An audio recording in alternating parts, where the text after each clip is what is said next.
हमारे पूर्व प्रधानमंत्री मनमोहन सिंह जी अब इस दुनिया में नहीं रहे।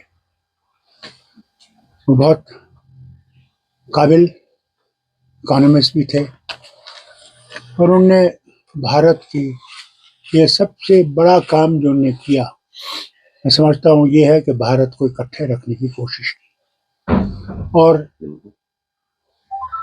इकोनॉमी को खोल दिया। पहले इकोनॉमी खुली नहीं थी। आज हम $1 ट्रिलियन की बात करते हैं, वो मेहरबानी मनमोहन सिंह। उन्होंने राजीव गांधी के वक्त में, उसके साथ साथ नरसिम्हा राव जी के वक्त में इस इकोनॉमी को इतना खोल दिया कि आज हम खुशी से कह सकते हैं कि हमारी इकोनॉमी आज तरक्की पे है। मैं इनके साथ वज़ीर था इनकी हुकूमत में और रिन्यूएबल एनर्जी को पहली दफ़ा हिंदुस्तान में रिकग्नाइज किया गया। ये वो एनर्जी है जो मैं समझता हूँ आगे के लिए सबसे बड़ी मुफीद होगी, न सिर्फ हिंदुस्तान के लिए बल्कि सारी दुनिया के लिए। मैं अपनी तरफ से, अपनी जमात की तरफ से, अपने ख़ानदान की तरफ से उन्हें श्रद्धांजलि पेश करता हूँ और उम्मीद करता हूँ कि जो काम छोड़ गए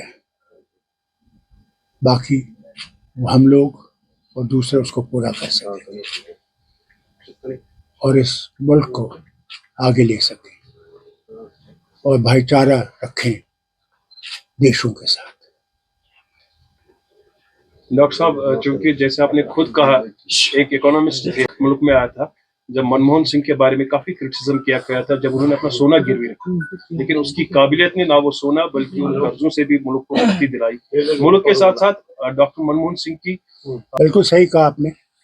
बल्कि मैं ये भी कहूँगा कि हमारे भाई पंडित भाई जो यहाँ से गए थे और किसी ने भी कोई बड़ा कदम उठाया उनको वापस लाने का, उनकी मुश्किलात को जम्मू में दूर करने का, वो मनमोहन सिंह जी की हुकूमत में उन्होंने किया। करीबन 3,000 से ज़्यादा शायद उनके बच्चों को यहाँ नौकरी दी कि वो घर आ सकें। उनके लिए जगती जैसा एक कॉलोनी खड़ी जहाँ वो आराम से रह सकेंगे जब तक वापस आ सकें।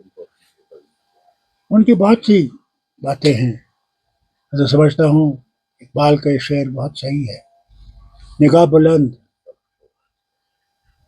नज़र पर सोज है रख्त सफ़र मेरे कारवां के लिए। ऐसे लोग बहुत कम पैदा होते हैं और वही जो काम करते हैं उन्हीं के बारे में क्रिटिसिज्म होता है। और अल्लाह से मांगता हूँ कि उनके घर वालों को, उनकी बेगम को, उनके बच्चों को शांति दे कि वो दुख बर्दाश्त कर सके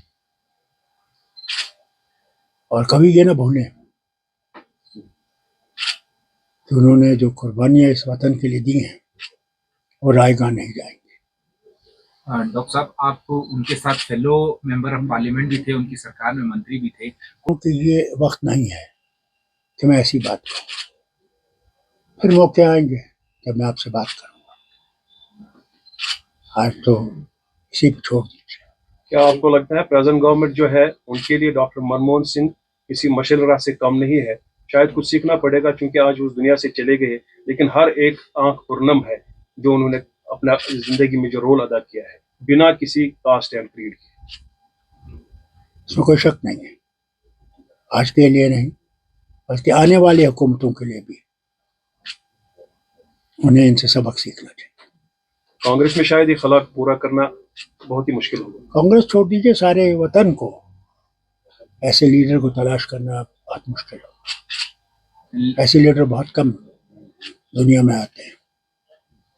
दूसरा महात्मा गांधी नहीं आया, जवाहरलाल नहीं आया, शेर कश्मीर नहीं आया।